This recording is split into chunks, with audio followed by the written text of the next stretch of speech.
दोस्तों, अगर आपको पीएफ में अपना फादर नेम ठीक करना है तो मैं आज की वीडियो में ना केवल आपको डॉक्यूमेंट्स क्या क्या लगेंगे वो बताऊंगा, बल्कि उस प्रोसेस को सारा करके भी दिखाऊंगा। पहले मेरा परिचय जान लीजिए, आप ज़्यादा भरोसा कर सकेंगे। मेरा नाम सागर है, मैं पीएफ कंसल्टेंट हूँ। ये पीएफ का बेस्ट चैनल है। जो प्रोसेस आपको दिखाने जा रहा हूँ ये एक 100% प्रैक्टिकल जानकारी है। लगभग हम यहाँ जून में आ चुके हैं और जून में हम ये वीडियो बना रहे हैं। इससे पहले वाली जो वीडियो थी मैंने फरवरी में बनाई थी। फरवरी में ये नया नियम आया था और नया नियम आने पे जो मैंने वीडियो बनाई थी उसको 47,000 से ज़्यादा लोगों ने देखा था। आज की वीडियो में आज की जो स्थिति है उसके हिसाब से मैं बताने जा रहा हूँ। सबसे पहले आप ये समझिए कि जो करेक्शन फादर नेम वाली है उसके लिए पीएफ ऑफिस ने जो ओरिजिनल, जब जॉइंट डिक्लेरेशन फॉर्म ओरिजिनल बनाया था तो उस टाइम पे कुछ अनाप शनाप डॉक्यूमेंट्स मांगे गए थे जो आपके फादर नेम करेक्शन के लिए ज़रूरी बताए गए थे। ठीक है, बाद में पीएफ ऑफिस को समझ आया कि जो उन्होंने डॉक्यूमेंट मांगे हैं वो प्रैक्टिकल नहीं है। फिर उन्होंने इस लिस्ट को बदलाव कर दिया। देखो ध्यान से देखिएगा, ये पहला वाला एसओपी है। एसओपी मतलब पहले वाला नियम कानून का किताब है, जहाँ पे इन्होंने कहा था अगर आपको फादर नेम ठीक करना है तो आपको फादर का पासपोर्ट चाहिए, राशन कार्ड चाहिए, ये फलाना ढिमकाना चीज़ें बताई गई थी। फिर इन्हें 2-3 महीने बाद समझ में आई बात कि ये जो डॉक्यूमेंट मांगे गए हैं ये प्रैक्टिकल नहीं है। फिर इन्होंने कहा कि हम इस तरह से एक नया डॉक्यूमेंट जारी करते हैं और हमें ये समझ आया है कि फादर नेम करेक्शन करने में दिक्कत हो रही है, तो अब आपको जो पहले डॉक्यूमेंट बताए गए थे वो तो है ही, इसके अलावा अगर आपके पास ये डॉक्यूमेंट हो तो भी आप अपना फादर नेम करेक्शन करवा सकते हैं। क्या क्या डॉक्यूमेंट है? आधार कार्ड, आपका आधार कार्ड। पहले जो आधार कार्ड मांगा जा रहा था या डॉक्यूमेंट मांगे जा रहे थे वो आपके पिताजी के मांगे जा रहे थे, तो बहुत लोगों के पिताजी नहीं रहते थे तो इस बारे में उनके पास वो डॉक्यूमेंट ही अरेंज नहीं कर पाते, तो फादर नेम कैसे ठीक करेंगे? आधार कार्ड आपका, पैन कार्ड आपका, 10th-12th का सर्टिफिकेट आपका और ड्राइविंग लाइसेंस आपका। जहां पहले फादर नेम की डिटेल के लिए फादर्स के डॉक्यूमेंट मांग रहे थे, अब इन्हें अकल आई और फिर इन्होंने मेंबर से ही उसी के डॉक्यूमेंट मांगना शुरू किया। ठीक है, तो अब जो आपको डॉक्यूमेंट्स जुटाने हैं आपके फादर नेम करेक्शन के लिए, वो आपको ये मेन लिस्ट है जो आपको जुटानी है। इसके अलावा जो एक एक्स्ट्रा चीज़ आपको कह सकता हूँ जो आपके पास हो सकती है वो है पासपोर्ट। अगर आपके पिताजी के पास उनका पासपोर्ट हो तो वो पासपोर्ट भी आप फादर नेम करेक्शन के लिए इस्तेमाल कर सकते हैं। फादर नेम करेक्शन में दो कैटेगरी से आप करेक्शन को समझ सकते हैं। पहला है माइनर करेक्शन और दूसरा है मेजर करेक्शन। माइनर करेक्शन क्या होता है? माइनर करेक्शन होता है जब 2 अक्षर से कम की करेक्शन हो तो उसे माइनर करेक्शन कहा जाता है। जैसे मेंबर नेम है, यहाँ माइनर मेजर लिखा हुआ है, वैसे ही फादर नेम में भी आप देखेंगे तो माइनर मेजर लिखा है।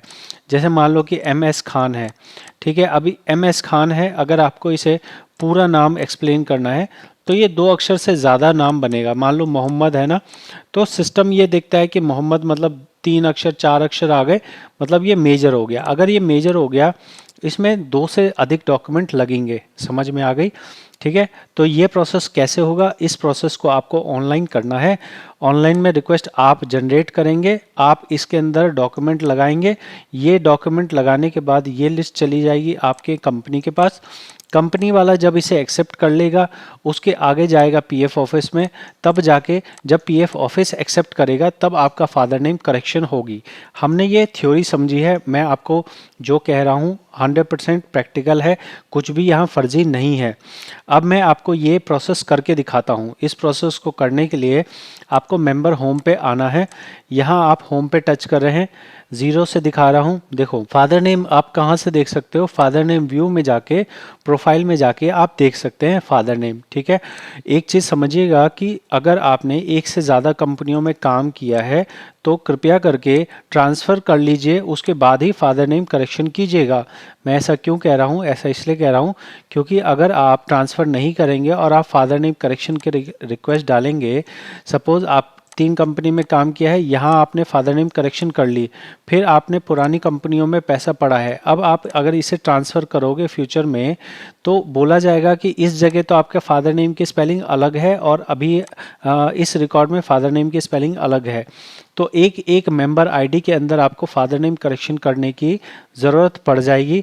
इसलिए जो प्रैक्टिकल जानकारी मेरे पास है वो आपको मैं बता रहा हूँ। कृपया करके अगर पुराने आईडी हैं उन्हें ट्रांसफ़र कीजिए, उसके बाद ही फादर नेम करेक्शन की बात कीजिए।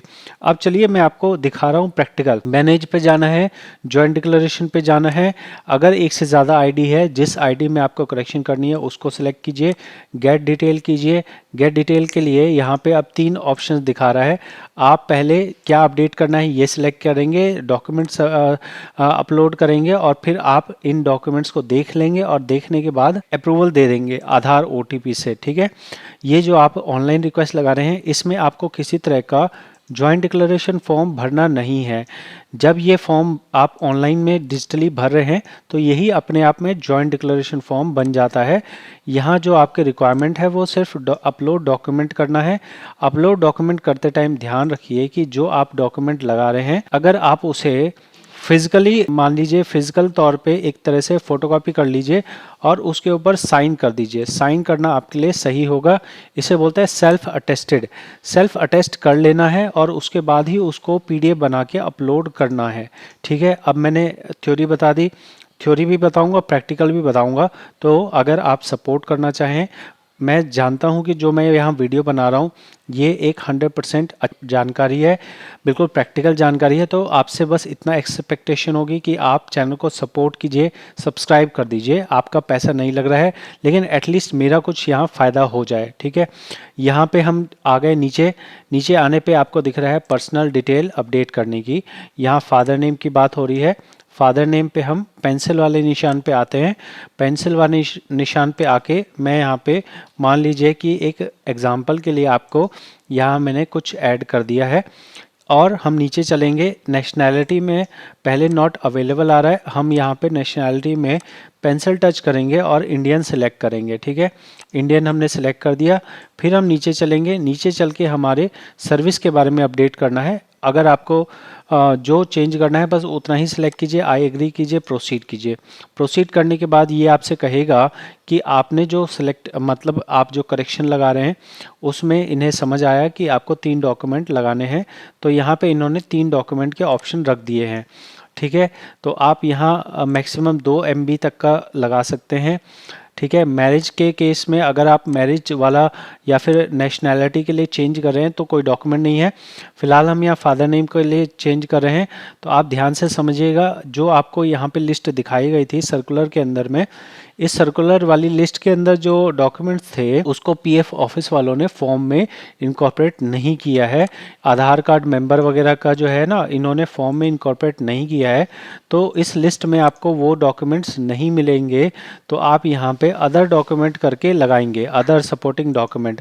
अदर सपोर्टिंग डॉक्यूमेंट करके अपना, मैं एग्जांपल के लिए यहाँ पे अटैच कर रहा हूँ। आप ध्यान रखिए कि जो आप अटैच करते हैं उसमें स्पेस वगैरह नहीं होना चाहिए। मैं यहाँ पे कुछ भी अभी अटैच कर रहा हूँ, देखो रिमूव स्पेस कह रहा है ना, तो रिमूव स्पेस मतलब कि है भाई कि इसमें कोई भी स्पेस नहीं होना चाहिए। मैं यहाँ पे एक कोई भी एग्जांपल दिखाने के लिए एक डॉक्यूमेंट मैंने अपलोड कर लिया। अब आपने आधार लगा दिया, अब आप लगाओगे भाई हमें तो पैन कार्ड लगाना है, पैन कार्ड तो यहाँ है नहीं, तो फिर से अदर सपोर्टिंग डॉक्यूमेंट। जब भाई सामने वाला जो है आपको ऑप्शन ही नहीं दे रहा है तो आपको डॉक्यूमेंट तो अपलोड करना ही है ना। तो इसलिए आप क्या करो, दूसरे में आपने पैन कार्ड लगा दिया और तीसरे में जो आपको सही लगता है, जो डॉक्यूमेंट आपके पास है वो आप लगाइए। मेरे हिसाब से जो एप्रोप्रिएट डॉक्यूमेंट है वो ड्राइविंग लाइसेंस भी आपके पास हो सकता है, 10th और 12th, 10th या फिर 12th का। कई बार ऐसा होता है, मैं प्रैक्टिकल काम करता हूँ इसलिए मैं बता सकता हूँ आपको। 10th में फादर नेम की स्पेलिंग अलग है, 12th में फादर नेम की स्पेलिंग अलग है। आप ये समझना कि सबसे ज़रूरी डॉक्यूमेंट आपका 10th का डॉक्यूमेंट होता है। सपोज आपके 10th के डॉक्यूमेंट पे फादर नेम की जो स्पेलिंग है वैसे ही फादर नेम की स्पेलिंग आधार कार्ड पे है, वैसे ही पैन कार्ड पे है तो अच्छा रहेगा। लेकिन सपोज 10th पे अलग है, बाकी 12th में और आधार में और पैन में एक जैसी है, तो जहाँ गलत है उस डॉक्यूमेंट को मत प्रोड्यूस करो, जो सही है वो डॉक्यूमेंट प्रोड्यूस करो। 12th में सही है 12th वाला प्रोड्यूस कर दो, आधार कार्ड प्रोड्यूस कर दो, पैन कार्ड प्रोड्यूस कर दो। साथ में ही ड्राइविंग लाइसेंस भी एक आपके पास वो ऑप्शन बचता है, वो भी आप लगा सकते हैं। लेकिन जो भी आप डॉक्यूमेंट लगा रहे हैं, कम से कम इतना ध्यान रखना कि सभी डॉक्यूमेंट में एक जैसा ही नाम होना चाहिए। ऐसा ना हो कि एक जगह फादर नेम कुछ और है, दूसरी जगह कुछ और है और तीसरे जगह कुछ और है। ऐसा करोगे तो आपकी रिक्वेस्ट जो है, चाहे एम्प्लॉयर एक्सेप्ट कर ले लेकिन पीएफ ऑफिस एक्सेप्ट नहीं करेगा। इस तरह आप हमने लगा दिया। अब यहाँ पे हम अपलोड कर रहे हैं। कह रहा है file already selected for another input. तो यहाँ इन्होंने समझदारी दिखाई है कि भाई साहब जो आप फाइल लगा रहे हो ये तो पहले से ही लगी हुई है। तो हम भी यहाँ पे एग्जांपल आपको दिखा रहे हैं, तो हमारे पास फाइल की तो कमी है नहीं, हम तो कोई सी भी फाइल लगा देंगे भाई। तो अगर नहीं मानेगा तो ले भी, हम भी आपको जो है बेवकूफ़ बना सकते हैं। तो ये हमने इस तरह से लगा दिया ना। इसके बाद ये कह रहा है कि जो आप यहाँ चेंज करना चाह रहे हैं वो आप देख लीजिए आप किस चीज़ का चेंज कर रहे हैं। आप चेंज करने जा रहे हैं फादर नेम की डिटेल, जो पहले ये थी और अभी ये हो गई है। और यहाँ आप जो आपने डॉक्यूमेंट अपलोड किए हैं उन्हें देख सकते हैं। ठीक है, इतनी बात क्लियर हो गई। अब नीचे आएंगे, अब यहाँ आई एग्री कर देंगे। आई एग्री करके गेट ओटीपी कर देंगे और गेट ओटीपी करके आप सबमिट कर देंगे। ओके, इतना काम होते ही आपका अगला सवाल होगा कि सर जी हमने ये काम कर दिया, अब ये बताओ कि इसके आगे क्या होगा। इसके आगे ये होगा कि ये जो आपकी रिक्वेस्ट है ये आपके एम्प्लॉयर के पास चली जाएगी। कब चली जाएगी जी? एम्प्लॉयर के पास आपके ये रिक्वेस्ट तुरंत ही चली गई। अब एम्प्लॉयर के पास डिपेंड करता है कि वो इस प्रोसेस को कितना जल्दी आगे बढ़ाता है। ठीक है, जब एम्प्लॉयर इसे एक्सेप्ट कर लेगा उसके बाद पीएफ ऑफिस की तरफ से होने में कितना टाइम लगेगा, ये अगला आपका सवाल होता है। तो इसका मैं आपको जवाब दे दूं, मैं आपको जो कह रहा हूं ये चीज़ें मैं आपको दिखा के बताऊंगा, क्योंकि सुनी सुनाई बात पे मैं यकीन नहीं करता हूं। आप देखेंगे तो यहाँ पे लिखा हुआ है टाइमलाइन। एक बार आपका कंपनी ने एक्सेप्ट कर लिया, उसके बाद कहा गया है कि अगर माइनर करेक्शन है तो 7 दिन का टाइम, मेजर करेक्शन है तो 15 दिन का टाइम। ठीक है, अगर कोई दिक्कत आई तो 3 दिन एक्स्ट्रा लग सकते हैं। तो ये सारी चीज़ें होने में मान के चलिए कि एक बार एम्प्लॉयर से आप जल्दी से जल्दी कोशिश कीजिए करवाने की। एम्प्लॉयर के पास ऑलरेडी डॉक्यूमेंट जा चुका है, बस उसको ओके करना है। ओके करने के बाद ये पीएफ ऑफिस के पास चला गया। जैसे ही पीएफ ऑफिस कर देगा वैसे ही आपके सिस्टम पे अपडेट हो जाएगा। सपोज़ पीएफ ऑफिस को किसी तरह से कोई ऑब्जेक्शन है कि आपके डॉक्यूमेंट सही नहीं है, तो वो पीएफ ऑफिस फिर आपके रिक्वेस्ट को रिजेक्ट कर देगा और रिजेक्ट होने के बाद आपको वापस से सही डॉक्यूमेंट करके एक नई एप्लीकेशन लगानी पड़ेगी। और नई एप्लीकेशन एक तरह से वापस कंपनी एक्सेप्ट करे फिर आपके पीएफ ऑफिस में जाएगी। तो अगर आपको ऐसा लगता हो कि इस चीज़ों में आपको किसी की हेल्प की ज़रूरत है गाइडेंस के लिए, मैं ऐसा नहीं कर सकता हूँ कि आप मेरे पास आओ और मैं बिना कुछ किए आपका फादर नेम ठीक कर दूं। जो मैं आपको ऑनलाइन में प्रोसेस बता रहा हूँ, इसी प्रोसेस को अगर आप चाहते हो कि मैं इस प्रोसेस को करूँ, मैं आपके डॉक्यूमेंट्स को देखूँ, मैं आपके डॉक्यूमेंट्स पे फादर नेम सबको मैच करूँ और उसके बाद फिर मैं उसे अपलोड करूँ।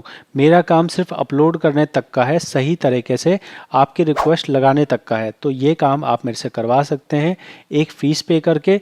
बाकी जो मैंने आपको बताया है यही 100% प्रोसेस अगर मैं भी करूँगा तो मैं भी इसी प्रोसेस को फॉलो करूँगा। आप इस प्रोसेस को फॉलो करके खुद से अपना काम कीजिए।